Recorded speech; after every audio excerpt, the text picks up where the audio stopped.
Futebol sem fronteiras. Jogo jogado dentro do campo e fora dele.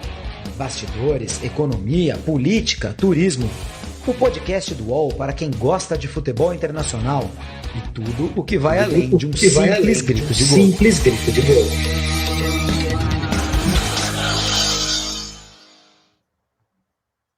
Estamos no ar, está começando agora o podcast Futebol Sem Fronteiras e a edição é a número 44. Estamos no ar com o tema Jürgen Klopp contra Pep Guardiola, porque domingo tem Manchester City contra Liverpool, uma espécie de final antecipada do campeonato inglês da Premier League. Será que é mesmo uma final antecipada? O duelo dos dois técnicos mais badalados, dois dos mais bem pagos do mundo, e o duelo entre duas cidades. A gente já conversou aqui sobre o grande clássico entre Liverpool e Manchester United. Obviamente, City contra Liverpool não tem a carga histórica quando a gente fala dos dois clubes, mas as cidades continuam sendo as mesmas. Manchester e Liverpool, cidades vizinhas com muita rivalidade e muita história entre elas. Hoje, eu e Jamil Chad temos um convidado, um grande amigo, grande parceiro de muitas coberturas, Fernando Duarte, trabalha na BBC, no BBC World Service, trabalha lá em Londres, mora em Londres, mas morou em Liverpool, é torcedor assumido do Liverpool, se não era, agora também todo mundo já sabe, e vai contar pra gente o que essa rivalidade significa, o que Pep versus Klopp movimentam, né? O que esse duelo movimenta na Inglaterra, lá nas cidades, na capital, em Londres, e obviamente nas cidades de Liverpool e de Manchester. Ô, Jamil, já tivemos convidados melhores, hein? Eu tava pensando a mesma coisa. Se ele colocar. Tá vendo, já interrompe, ó, é fogo. Vai lá, não, é ótimo, é ótimo. Se ele colocar o chapéu, que é esse boneco que ele trouxe aí, ele vira o Klopp, entendeu? Então, olha lá. É o Klopp, cara. Você trouxe o Klopp aqui. Vamos colocar aqui, vamos pôr na tela. Pronto. Põe na tela, para quem está vendo a gente. Olha aí. Trouxemos o Klopp para o Futebol Sem Fronteiras. Fechado. Mas meu cabelo é de verdade. Não é aquele implante que ele fez, não. Meu cabelo é meu mesmo. Já chegou cornetando. É isso, né, Jamil? Hoje é dia de a gente dar boas risadas aqui com o nosso convidado, com o Fernando Duarte, e a gente falar sobre esses caras, um que dá mais risada, outro nem tanto, né, Jamil? Os estilos são bem diferentes. Os estilos são diferentes, mas eles dizem que são muito amigos, e inclusive recentemente o Guardiola disse que o Klopp fazia ele ser o melhor técnico, e né, incentivava, e inclusive inspirava. E o Klopp, claro, quando ele chegou já há alguns anos, chutando a porta, transformando, pelo menos as coletivas de imprensa, né? Isso ele transformou bem também, fazendo algo muito, eu diria, com o seu caráter. Agora, o Fernando, Júlio, não sei se você sabe, bom, você sabe sim, ele morou em Liverpool, né? E tinha, eu diria, uma porta no fundo da casa dele que dava direto para o pessoal lá do Liverpool, né? E ele basicamente frequentava, até tanto frequentava que escreveu um livro, 2, não foi não, Fernando? Foram 2, isso. O primeiro deles ele escreveu quando ele morava lá em Liverpool, que eu saiba. Pelo menos essa é a história que eu conto, que eu conto para os meus amigos, etc. Mas morava, né? Tinha várias residências, os bares da cidade. Morava, que mais do que isso? Que mais integrado numa sociedade do que frequentar o bar. E eu imagino o Fernando, opa, né? Boa tarde, etc. Então é isso. Mas eu queria saber do Fernando se o Klopp de fato mudou o Liverpool ou se o Liverpool já tinha essas características e basicamente foi um casamento perfeito, Fernando. Bom te ver, meu cara. Boa tarde. Acho que é bom dia no Brasil. Esse fuso horário maluco, ainda mais agora que o presidente diz que não tem horário de verão, né, aquelas coisas, né? Mas, enfim, olha, a chegada de Jürgen Klopp vai ser lembrada daqui a 50 anos como um divisor de águas no clube. Isso aí você não tem a menor dúvida. Não que o Liverpool não fosse grande antes da chegada dele. Você está falando de um time que tinha vencido a Liga dos Campeões 5 vezes, né? Uma powerhouse, como eles chamam no futebol europeu.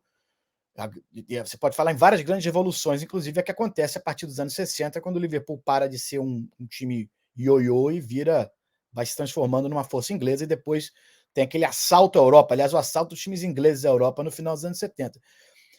Quando o Jürgen Klopp chega ao Liverpool, o Liverpool era um time que tinha vencido uma Champions em 2005, tinha chegado na final em 2007, estava ali, batia na trave na Liga Inglesa, mais especificamente em 2014, mas estava faltando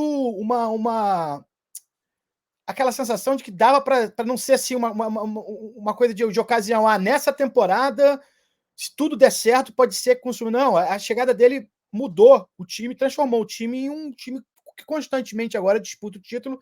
Não quer dizer que vai ganhar o tempo todo, né? Mas deu uma transformada no clube, acho que até em termos de jogo, né? Aquela linha avançada, o Gegenpressing, né? Que o Klopp ajudou a desenvolver na Alemanha, caiu muito bem com o Liverpool e, acima de tudo, é um cara que se identifica muito joga muito com a torcida, gosta muito de trazer a torcida para dentro. Ele é um cara especial, né?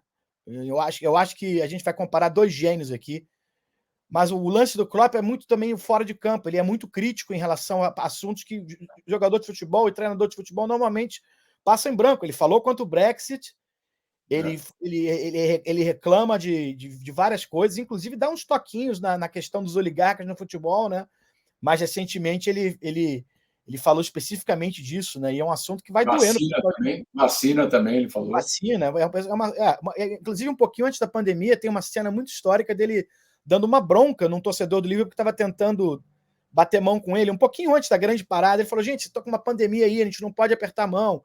É um cara antenado, é um cara especial, é um cara que tem muito carisma. Eu acompanho o Liverpool desde que eu vim morar na Inglaterra há 20 anos.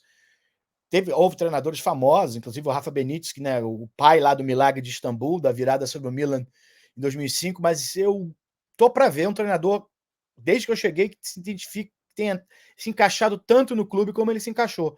E o Liverpool que se vire para segurar esse cara aqui o máximo possível, porque os resultados, né, basta ver que o time ganhou o Campeonato Inglês pela primeira vez em 30 anos, né? Um cara que é diferenciado. Eu detesto usar essa expressão à toa, mas ele e o Pep também são diferenciados. Ô, Júlio, só antes de você entrar. A boa notícia. Uhum. Não, só dar os salários aqui desse pessoal, pelo menos o L'Équipe. Eu estou citando o L'Équipe, e que publicou aí recentemente uma lista dos salários. O campeão ainda é o Simeone, com 3,5 milhões de euros por mês. Quase o nosso aqui junto, né? Na verdade, a gente. Enfim. Para montar um 5-5-0, hein? Exatamente. 3 milhões por mês. Pep Guardiola em segundo lugar, com 1.800.000 euros por mês. Terceiro, o Klopp, com 1.400.000. Na verdade, ele está praticamente empatado com o Conte do Tottenham, também com 1.400.000. Então, nós estamos falando aí, em termos de salário, e o Fernando tem toda a razão, de 2 dos 3 maiores salários hoje entre os técnicos. 2 dos 3 maiores. Só perde mesmo para o Simeone, por uma condição, eu acho que até muito especial do Simeone. Tem coisa aí, né, Jamil? Porque, assim, obviamente que não é normal, o Simeone não ganha mais do que o dobro. O Simeone não ganha o que Guardiola e Klopp juntos recebem, né? Então, tem alguma característica aí desse contrato do Simeone com o Atlético de Madrid que faz com que isso aconteça, né, Fernandinho? Diga. Só de bônus por ter levado o time a 2 títulos espanhóis e 2 finais de Liga. Venderam o clube para ele, sei lá, ou deram o clube para ele. Eu devia estar ganhando 10. Se eu sou torcedor do Atlético, eu fazia vaquinha para dar. Embora ultimamente não, mas ainda assim, eu acho que deve ter atrelado algum tipo de bônus. O nego bota no contrato, se tu ganhar a Champions um dia, a gente dá 60 de aumento, chegar à final da Champions. O cara chegou a 2, né? Não sei se era ele, pois não. Era ele, né? Pois é. Aí ele quebrou o time, né? Basicamente, não, brincadeira. Esse salário do Simeone, o salário do Simeone deve ser altíssimo. E deve estar realmente perto ali do que Guardiola, Klopp, Conte, né? Agora no Tottenham ganham. Mas, obviamente, não é mais do que o dobro. E essa divulgação do que ganha o Simeone e tal é algo que um dia a gente precisa fazer um podcast de Futebol Sem Fronteiras sobre isso, hein, Jamil? Para entender por que esse é o dado sobre o salário do Simeone. Deve ter um monte de coisa junta aí. Um jogador brasileiro que teve vários contratos com o mesmo time, você se lembra? Enfim. Tem jogador brasileiro jogando no Barcelona que o São Paulo paga o salário. Mas, enfim, isso é outro assunto. Mas, enfim, resumindo, estamos falando dos técnicos mais valiosos do mundo e que merecem ser os dois mais valiosos do mundo. Quero dar um dado aqui, eu vou, para quem está assistindo a gente no YouTube, no canal Podcast Futebol Sem Fronteiras, assine nosso canal, dê o seu like, compartilhe, ajude-nos a termos cada vez mais divulgação. Quem estiver assistindo a gente no canal UOL, todas as quintas-feiras, às 4h, também assine o UOL Esporte, o canal UOL Esporte no YouTube e toda a programação do canal UOL. Então, quem estiver assistindo, a gente vai ver passar na tela. Quem está ouvindo a gente nas plataformas de podcast não vai ver, logicamente, mas a gente vai contar por aqui. Esse duelo de domingo jogam Manchester City e Liverpool. Né? Esse duelo de domingo vai ser o 23º entre eles. O Guardiola já é o técnico que o Klopp mais vezes enfrentou na vida. E o Klopp ainda não é o técnico que o Guardiola mais vezes enfrentou na vida, porque ele jogou 25 vezes contra um certo José Mourinho.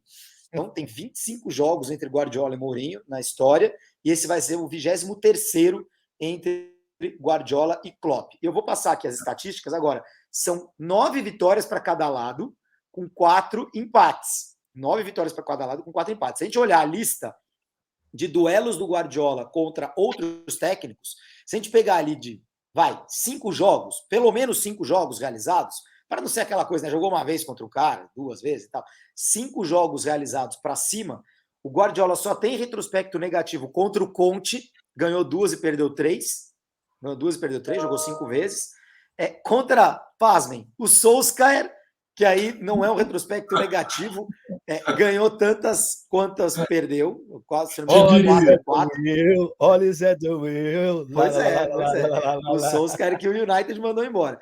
E obviamente, contra o Klopp, por esses dados que eu dei, né? Não é um retrospecto negativo, são 9 vitórias para cada lado e 4 empates. Agora, o cara jogou 22 vezes contra o Guardiola sempre com timaços e tal, e tem um retrospecto de muito equilíbrio, né? Um retrospecto de 9 vitórias para cada lado, e eu vou dissecar aqui também os dados com eles na Inglaterra, né? No City e no Liverpool. Fernando, só esses dados já mostram o tamanho do Klopp, né? Porque o Klopp era técnico do Borussia Dortmund quando o Guardiola era técnico do Bayern, ele assume o Liverpool e tudo bem, o Liverpool fez grandes contratações nos últimos anos, o Liverpool já não é mais um coitadinho, né? Que foi boa parte desses 20 anos aí que você viveu na Inglaterra, né? Que você foi estudar em Liverpool e se estabeleceu, ficou, fez família, já desfez família, já fez outras que nem conhece, enfim. Mas nesses 20 anos o Liverpool teve muitos anos de coitadismo mesmo. Nos últimos anos, não. A história é outra. Agora, o orçamento que o Guardiola teve na mão com o City é outro patamar, né? E o Klopp está lá, igualando. Eu acho que a grande crítica que o Guardiola sofre aqui é essa, né? Ele chegou muito bem aqui, como deveria chegar. O cara, né, tem uma história no futebol que fala por si só, né? Mas essa coisa dele nunca ter levado a Champions com o City está começando a ficar mais incômodo, né? Eu achei que o auge teria chegado lá naquela derrota para o Lyon em 2020, né? Mas a derrota para o Chelsea doeu e deu uma descompensada nos torcedores.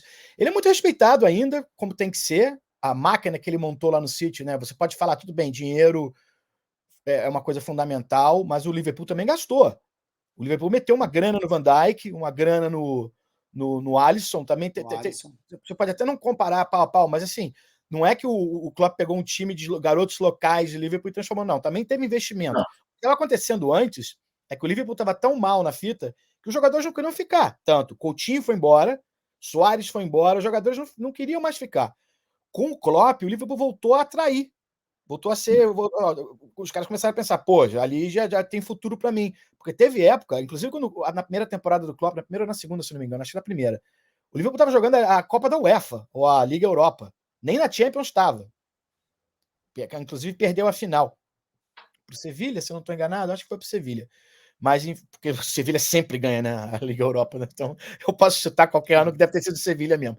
Mas tem uma mudança grande. O Guardiola chega na Inglaterra e tem um tapete ultra vermelho para ele, porque é um dos maiores técnicos de futebol moderno, quiçá de todos os tempos, um dos grandes de todos os tempos, que vem para a Premier League.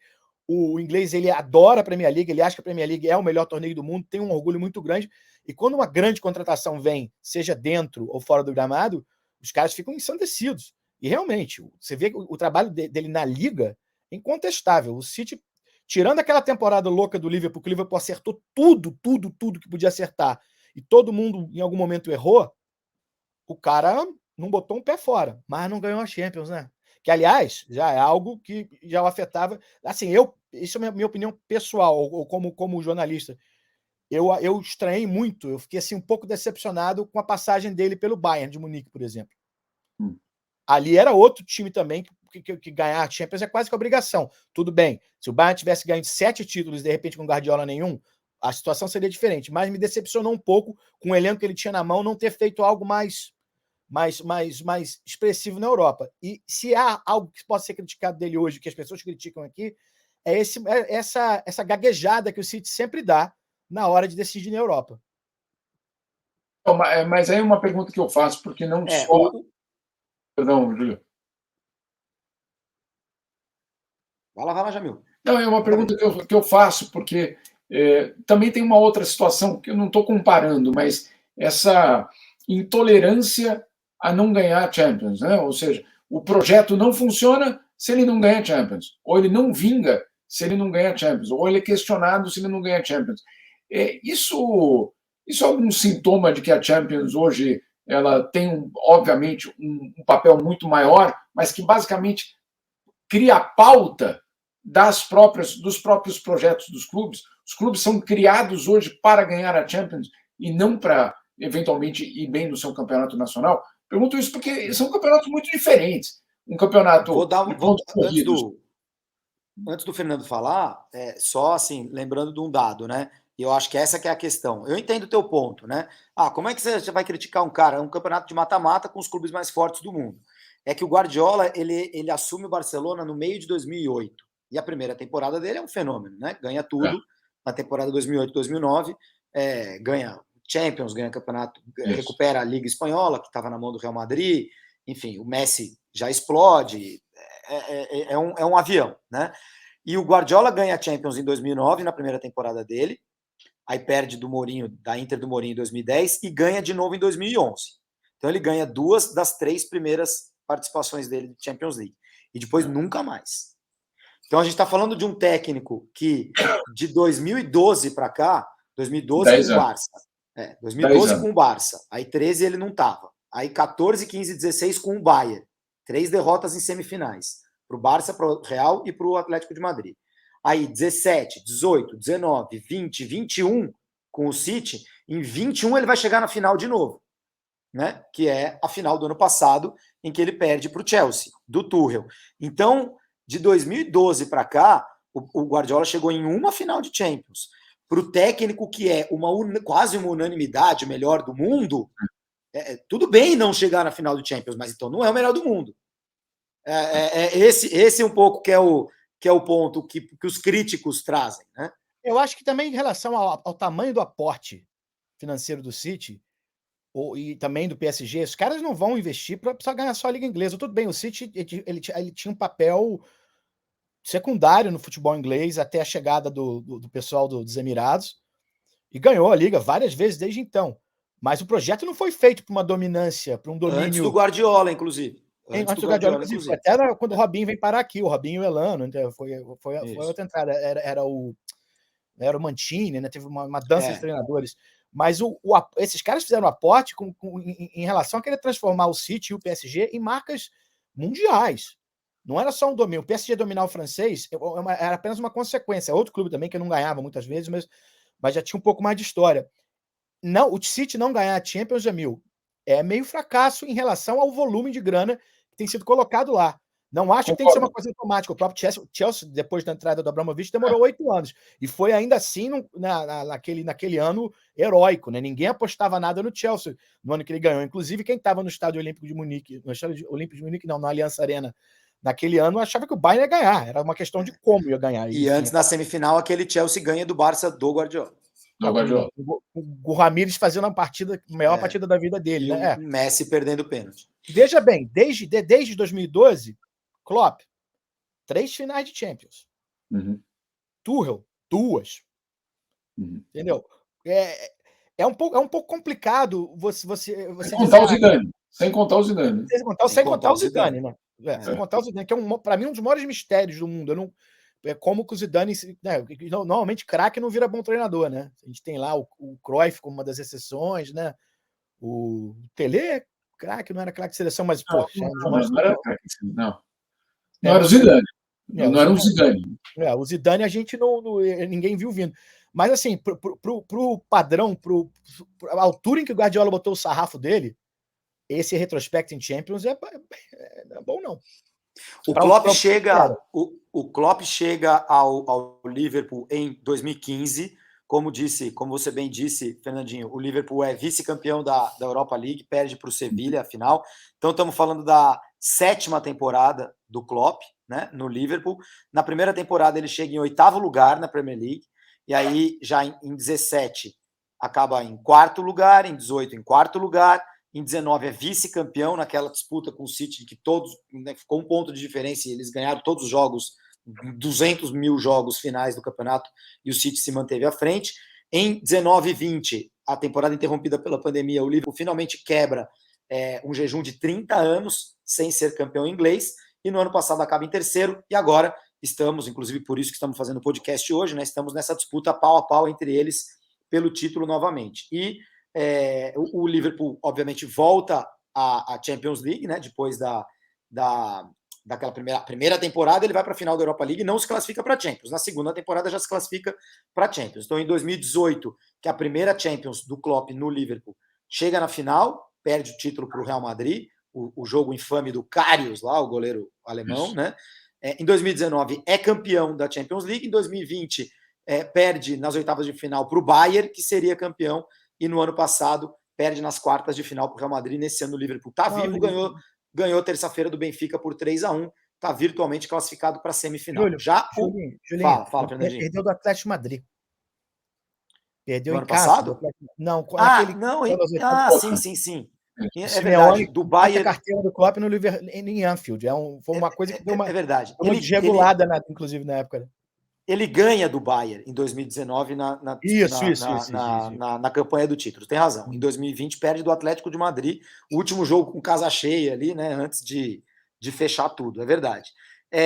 Já o retrospecto do Guardiola. O Guardiola chega um ano depois do Klopp ao City. Chega na temporada 16-17. O City tinha sido já 2 vezes campeão inglês. Então, na primeira temporada fica em 3º lugar, e aí nas 4 temporadas seguintes ganha 3 vezes a Premier League, né? Em 18, em 19 e 21. Na Champions League cai 3 vezes nas quartas de final, para Mônaco, para Lyon, enfim. E aí depois vai ser vice-campeão no ano passado, perdendo a final para o Chelsea, em que era favorito. Então, só trazendo um retrospecto, porque a vida deles é quase contemporânea, né? Praticamente inteira contemporânea, tirando a primeira temporada do Klopp no futebol inglês. Está passando aqui na tela. 14 jogos entre City e Liverpool, com 4 vitórias do City, 5 empates e 5 vitórias do Liverpool. Mas esse jogo de domingo agora é final. O campeão vai ser quem vencer esse jogo.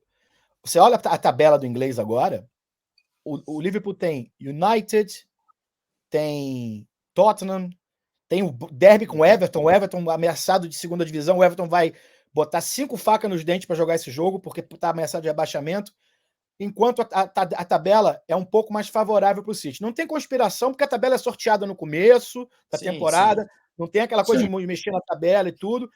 Mas assim, tá tão confuso que tem o último jogo do Liverpool em junho. O jogo com o United foi transferido por causa de pandemia. vai ser jogado em junho. Uma coisa ridícula. Então, esse jogo é importantíssimo para o Liverpool, porque a tabela não é boazinha, não. Enquanto o City tem um pouquinho mais de folga. Mas esse campeonato é muito difícil. Aliás, é uma coisa que eu gosto de muito de falar. Guardiola, porque o Guardiola só ganhou a Premier League. É um dos campeonatos mais loucos que eu conheço. Não tem essa de 2 times, não. Está chegando ao momento de 2 times e teve um domínio absurdo do Manchester no começo, nos primeiros 10, 15 anos. Mas, cara... Do Manchester United, né? Do Ferguson. Desculpa, do Ferguson. Tudo bem. Mas, assim, é um campeonato extremamente desgastante, em todo time pode te roubar uns pontinhos aí. Né? Todo jogo é difícil, né? Eu acho que ele é bem mais equilibrado que a Bundesliga, por exemplo, e não preciso nem dizer que Certamente. Aliás, falar em Bundesliga, o último treinador, né, que ganhou a Bundesliga, que não era treinador do Bayern de Munique, foi um tal de Jürgen Klopp também. Né? Foi o Klopp com o Borussia Dortmund. Que o último a quebrar o monopólio de lá. Não, o Guardiola nos pontos corridos, gente. Guardiola nesses últimos 10 anos aí, 12 anos em campeonatos de pontos corridos, ele ganha tudo. Ele ganha tudo, realmente. Dá para contar, perdeu um campeonato com o Barcelona lá para o Mourinho, pro Real Madrid do Mourinho. Na Alemanha bateu todos os recordes com o Bayern. E na Inglaterra ganhou 3 e perdeu 2, né? Com o City, nesse que ele perdeu 2, ele teve uma mudança grande no time. Ele perdeu aliás, eu acho que foi erro do clube, né? O clube não comprou um zagueiro do nível do Companhia. Perdeu o Companhia, o City não conseguiu se ajeitar. Mais ou menos que nem o Guardiola, como o Guardiola aconteceu em 2009, 2010. Mandou o Eto'o para a Inter de Milão e trouxe Ibrahimovic para o Barcelona, e ali o caldo desandou, né? Olha só, os jogos estão passando aqui na tela. A situação do campeonato o City tem 73 pontos, o Liverpool tem 72. Faltam 8 jogos para cada um. Falta o o quarto final do campeonato, digamos assim. Né? Que é quando o Guardiola fala que o campeonato é decidido no começo e no fim. Né? Então agora é a hora do vamos ver. Se eles acabarem empatados, o saldo de gols é que manda. E hoje o Liverpool tem 5 gols a mais de saldo. O City tem 52 gols de saldo, 70 gols marcados e 18 sofridos. O Liverpool tem 57 gols de saldo, 77 gols marcados e 20 sofridos. Então, tá todo mundo falando que é uma final antecipada, mas acho que é uma final antecipada até pela tabela, como o Fernandinho disse, a tabela do City é melhor do que a do Liverpool nessa reta final do campeonato. Uma final antecipada se o City ganhar, né? Se o City ganhar, abre 4 pontos e acabou. Se empatar ou se o Liverpool ganhar, eu acho que ainda tem disputa. E detalhe, hein, amigos? No meio da semana que vem tem os jogos de volta da Champions, né? O Liverpool joga em casa com o Benfica, o City vai ter uma casca, vai ter que ir a Madrid para jogar com o Atlético. Só ganhou de 1-0. Só ganhou de 1-0. Só ganhou de 1-0, depois daquele jogo de confronto de estilos. E no fim de semana aqui, no outro fim de semana, no dia 16, tem City e Liverpool de novo. Semifinal da FA Cup, da Copa da Inglaterra. Jogo único que será em Wembley. Ô, Jamil, a gente falou sobre como o Klopp dá declarações importantes, né, sobre vacinação, sobre Brexit, etc. e tal. Mas o Guardiola não aparece muito nas manchetes aí em Genebra, aparece? Não, tirando a questão catalã, ele não fala mais nada, né? Não, ele tem uma certa dificuldade de se posicionar nesses assuntos, e quando ele se posiciona, eu digo, não é exatamente um Klopp, né, Fernando? Não, é verdade, porque ele causou muita polêmica quando ele passou a ser, lá atrás, quando o Qatar se candidatou para receber a Copa do Mundo, ele era um dos embaixadores do Qatar, né, de uma Copa do Mundo que tem uma mancha gigantesca de polêmica, suspeita de corrupção, compra de votos, tem tudo isso. E ele era o embaixador dessa candidatura. Então, obviamente, tem um ponto de interrogação ali. Vai lembrar, não só ele, eram vários ali que o Qatar tinha contratado e deve ter pago um bom salário, um bom cachê para eles serem embaixadores. Aí, e essa é a parte que pega muito mal, que ele vai na questão catalã e fala que a Catalunha, e no caso a Espanha, perdão, que o povo ali da Catalunha vive sob uma ditadura da Espanha. E aí, né, vocês imaginam a quantidade de críticas que ele recebeu por falar, não, claro, a Espanha é ditadura, mas você é embaixador de uma democracia que chama Catar, é isso mesmo? Né? Quer dizer, qual é a lógica disso aí? E, claro, ele nunca se explicou, ele, né, puxou o freio, passou a não falar mais desses assuntos. Aquela velha história, né, Fernando? A gente fala de bola aqui, né? E ponto final. É de bola. Só pago para não treinar. Mas eu acho que assim, são dois estilos diferentes, mas são dois estilos também fora de campo muito diferentes. Porque tem o Klopp sabe que ele tem um papel até social ali em Liverpool, que tem um fator aí para aglutinar, e ele traz essa responsabilidade. O Guardiola não. O Guardiola sabe que o time não é nem de Manchester, né? No fundo, né? Ele tem aquela postura de falar, esse pessoal aqui, eventualmente, o ano que vem eu estou em outro lugar.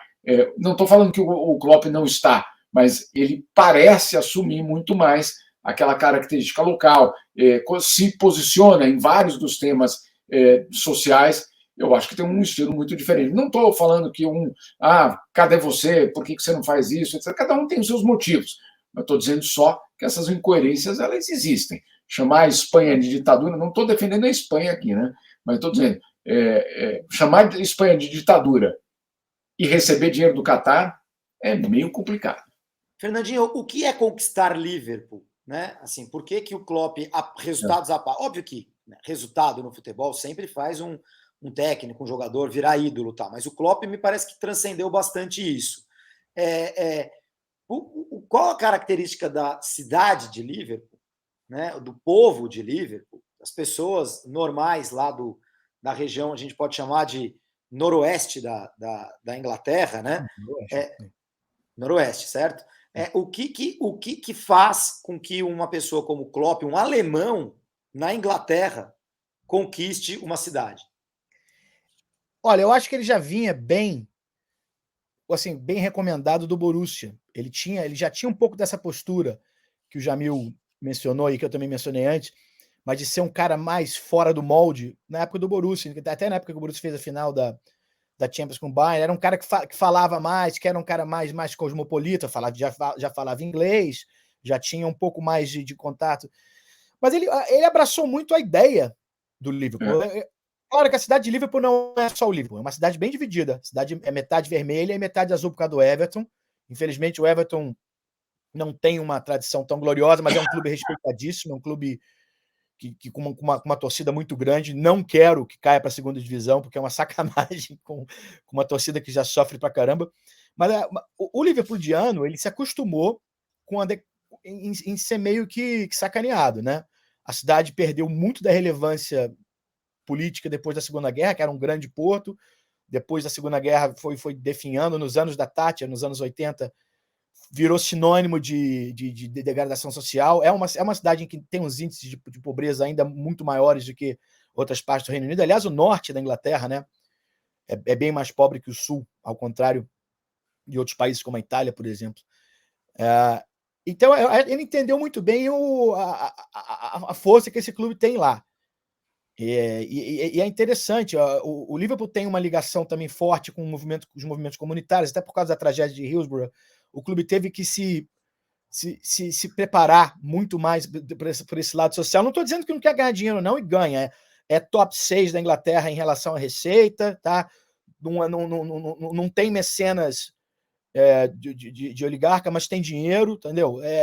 Não é um socialismo, não, mas a impressão que dá que a própria torcida do Liverpool sabia que ele era um cara que ia entender o significado desse clube. Porque se a gente está falando de um clube que não emergiu da mediocridade do nada, como foi o caso do City, mediocridade não é ruim não, tá? Mediocridade é média.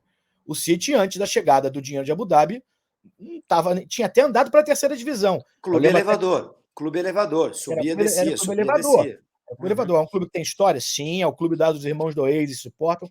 Era bem menos relevante do que o Chelsea. Sim, era bem menos relevante. O pessoal compara, os dois eram nadas que foram comprados. Não, o Chelsea tinha bem mais relevância do que o City. O Chelsea tinha ganhado Copa da Inglaterra, o Chelsea tinha jogado Champions, tinha jogado semifinal de Champions. Peraí, era outra história, né? Não, e tinha um papel em Londres muito diferente. O o City sempre teve ali a sombra do United, que tinha um impacto muito maior, eu acho, pelo menos, vendo Era o vizinho barulhento, o apelido era o vizinho barulhento. O Ferguson chamava de Exatamente. noisy neighbors, o vizinho barulhento. Você vê como é que você paga pela boca, né? Agora o United, né? Numa seca horrível. Agora né? que é o vizinho velho chato. O vizinho velho chato, rabugento. Eu preciso não rir muito, eu preciso não rir muito, porque eu gosto do United se danando, porque durante anos aqui eu vi os caras ganhando. Aliás, me custou dinheiro. Me lembro assim de jogo que era o Everton United. Eu apostei num 0-0, os odds eram 15-1. Eu ia ganhar, tipo, 150 libras, que era uma cervejada considerável na época. Faltavam 5 minutos, o Paul Scholes me acertou um chute do meio da rua, no ângulo. Então, os caras me emputeciam de várias maneiras, ganhando tudo e me azucrinando as apostas. Mas, enfim, é bom ver no coisa. Mas assim, eu acho que nada disso diminui o valor do Guardiola como treinador. Né? A gente já viu vários outros casos de times, inclusive lá o Real Madrid, em que o clube fazia um investimento forte em termos de jogador e não andava, né? A questão dos Galácticos. Mal ou bem, o City não comprou o Messi e o Cristiano Ronaldo. Ele montou um time com jogadores que não eram espalhafatosos e que não eram estrelas mundiais. Inclusive, alguns que tinham saído em desgraça. Kevin De Bruyne, por exemplo, tinha saído do Chelsea bem pela porta dos fundos. Ninguém dava muito valor. Sabe? E foram jogadores que se transformaram no Etihad. Né? O Kevin De Bruyne, quem viu Brasil e Bélgica sabe o que o Kevin De Bruyne é capaz de fazer. Né? Realmente não eram estrelas mundiais, mas jogadores bem caros. Eu preciso dispensar vocês dois. Agora eu quero fazer uma última pergunta para o Fernando antes, depois deixo a última para o Jamil fazer e a gente encerra. Fernandinho, a rivalidade entre Liverpool e Manchester United, ela é histórica, conhecida, né? Já falamos dela aqui, inclusive no podcast Futebol Sem Fronteiras. Voltaremos a falar com você no futuro, até para contar mais sobre a cidade, sobre Liverpool, sobre como essa rivalidade se respira. Parte dessa rivalidade está sendo transferida para o Manchester City. De alguma forma, a rivalidade entre cidades faz com que o torcedor do Liverpool também torça contra o City na hora que vai jogar lá na Champions League e tal. Claro. Ou, ao contrário, como o City é rival da cidade do United, que é o grande rival do Liverpool, tem até uma certa amizade ali. Como que é essa rivalidade nascendo aí entre City e Liverpool? Se odeiam. Não é o nível do United, mas as musiquinhas que cantam para Manchester até são as mesmas. Oh, Manchester is full of shit. Oh, Manchester, então sempre os dois. Mas dispensa a tradução. Tem uma rivalidade que foi, obviamente... Parece que a tradução em inglês antigo é o Manchester, paga uma cerveja aí. Paga uma cerveja, não. Pois é. Manchester, cidade cinzenta e chuvosa. As duas são, né? Isso aí não tem competição, né? Enfim. Mas, assim, o caso do United coincide com essa emergência do City. É uma transferência gradual, não vai ser da noite para o dia, mas já tem rivalidade. Você pode ver até pela avaliação dos sentimentos do Twitter. As contas que são muito ligadas ao Liverpool, por exemplo, o Anfield Rap, que é um fanzine famoso do Liverpool, os caras pegam no pé do Guardiola, foram eles que criaram o tema Pep Fraudiola. Criaram o apelido Fraudiola quando o Guardiola não ganha Champions, é Fraudiola, não é o Guardiola. Então, tá substituindo sim. Se vai chegar ao mesmo nível, é outra história, a gente não sabe o futuro, e realmente o United é um clube muito grande para ficar na obscuridade muito tempo, mas também o Liverpool também era e ficou 30 anos sem ganhar a Liga, né? Mas não, é hoje o grande rival do Liverpool, na Inglaterra. Uhum. Olha que interessante, hein?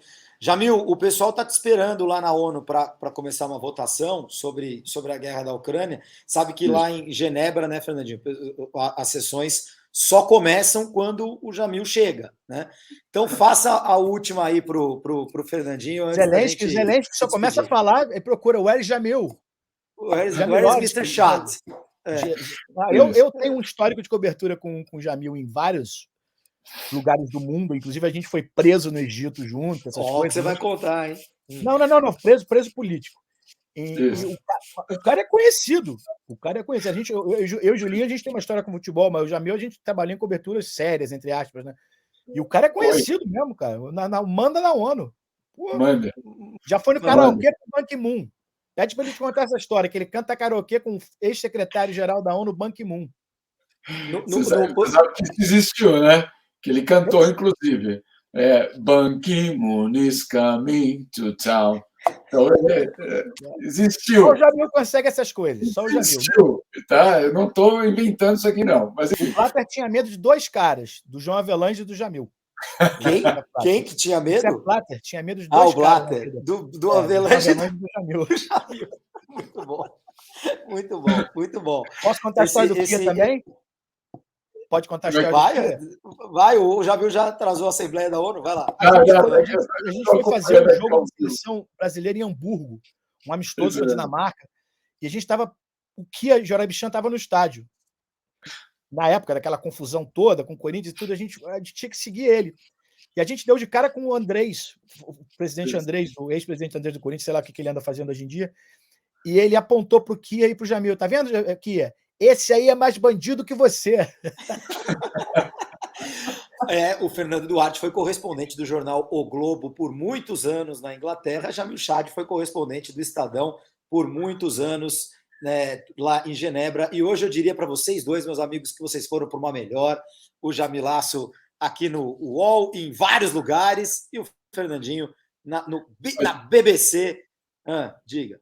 Mas eu sempre, aquela frase do Andrés, eu sempre me questionei, viu, Fernando? Porque mais... Como é que era? Mais falando do Fernando. É mais bandido que você. Então, mais que você, né? Tipo, pronto, tá dito, né? Então, a pauta tá dada, né? Sendo que você nega, né, Jamil? Sendo que você nega. Claro, como eu nego, né? Enfim, já está resolvido, já tá dito. Você queria me perguntar alguma coisa, Jamileta? O que houve? Queria. Não, só com a capacidade do City de manter perdão, City não, o Liverpool, de manter o Klopp, caso, né, isso aí vá para frente, etc., ele ganha título.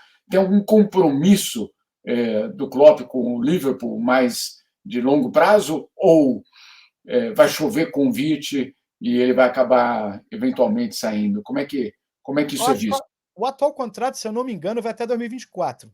Posso estar enganado, vai ter um monte de gente aí que vai descobrir que eu estou enganado. Mas eu duvido o Klopp sair do Liverpool sem ouvir o Liverpool, as duas partes saírem assim, desse casamento acabar à toa. Eu acho que vai acabar num fim de ciclo. Eu acho uma segunda liga, o Liverpool ganhando a Premier League de novo e ganhando uma outra Champions. Talvez o Klopp possa pensar não em outros voos, ou sei lá o que ele pode querer fazer, voltar para a Alemanha. Mas em relação ao desafio profissional, ele está onde ele tem que estar. A liga mais disputada do mundo, com outro cara que é considerado o treinador, tipo, o análogo dele, né? Os inimigos, assim, a maior rivalidade. Não teria por que ele sair, não. Mas... É algo equivalente a Messi e Cristiano Ronaldo? Poderia ser? Ou é exagerado? Ou você tem outros atores aí nessa história que podem dominar os próximos anos? Estou falando na Inglaterra, não estou falando na Inglaterra, não estou falando na Europa. São treinadores que têm tudo para marcar uma dinastia, né? Dessa daí. Tem tudo para isso, né? Com certeza. Se vai ser tão dominante como tem sido o Cristiano e o Messi, é outra história. Eu vou levando o computador, que pode ser que tem alguém tocando a campainha aqui. Vai, a gente precisa encerrar. De fato, as carreiras já é uma era, né? Tivemos a era Pep contra Mou, agora já estamos há 5, 6 anos numa era entre Guardiola e Klopp, são os dois treinadores mais badalados do mundo. E eu não queria que interrompesse de vocês de novo, desculpe, mas era porque a campainha toca alto pra cacete aqui. De forma alguma, mas é difícil romper essa dinastia, e tem que ver o que os caras querem, né? Se algum deles vai querer trabalhar com seleções, por exemplo, disputar uma Copa do Mundo, com qualquer que seja a seleção. A seleção brasileira, na minha opinião, por exemplo, a CBF deveria ir atrás dos dois, inclusive do Klopp. Inclusive do Klopp, mesmo sem falar português, nada, deveria ir atrás dos dois para assumir a seleção quando acabar a Copa do Mundo. Gente, foi um grande prazer recebê-los. Precisamos nos reencontrar pessoalmente, os três, para jogar a conversa fora, como já fizemos tantas vezes. Isso. Por aí, né? Deixa eu dizer que é uma honra ter participado. Eu acompanho o podcast, acho que é uma leitura, uma audiência fundamental nesse mar de tem tanta gente boa fazendo coisa boa aí, mas o que vocês estão fazendo não é porque eu os conheço e os admiro, não, é muito bom, porque mostra o outro lado da bola. A gente acabou desprendendo um pouco ao campo aqui, mas o que eu gosto de vocês é que tem sempre um outro ângulo, tem sempre um outro lado, tem substância e não é apenas a boleiragem, não é apenas o resultado. Não tem nada de errado fazer de boleiragem, não. Mas a gente tem 17 aqui. O que vocês fazem é diferente. Para mim é uma honra ter isso no currículo aqui, de ter participado e ter deixado minha marca aqui. Segura aí que vai ter. Segura aí que vem mais convite. Segura que vem mais convite pela frente. E você é um irmão desse podcast e um irmão nosso. E essas coisas não se rompem com o tempo e com a distância, meus amigos. Obrigado, Jamil. Obrigado, Fernando. Beijo para vocês. A gente volta. Bom jogo no domingo. Para quem vai acompanhar City e Liverpool. Eu não sei se eu consigo ver, não, cara. Vai ter que ser que nem a final da Libertadores do Flamengo, que eu tomei meia garrafa de vodka antes. Não a que perdeu para o Palmeiras, aquela pro River. Eu tomei meia garrafa de vodka e para conseguir aturar aquilo que eu sabia que ia ser um jogo horroroso em relação a nervos. Eu não sei. No fim, tudo deu certo. Mas aí com o Liverpool e o Flamengo, os ingleses me perguntaram aqui: você vai torcer para quem? Eu falei, claro que o Flamengo, né? Ué, tem limite de ser Liverpool, vou torcer contra o meu time. Ué. Fiquei puto quando perdeu. Que coisa errada. Jogou de igual para igual, nada, perdeu ainda assim, mas enfim. É normal. Então você é um Liverpool, você é um Red de Araque. Um abraço para vocês. Semana que vem. Vai morrer, amigo. Você responde essa da próxima vez que eu for convidado. Um abraço para vocês. Tchau. Um abraço, Fernando. Beijo aí. Futebol sem fronteiras. Jogo jogado dentro do campo e fora dele. Bastidores, economia, política, turismo. O podcast do UOL para quem gosta de futebol internacional e tudo o que vai além de um simples grito de gol.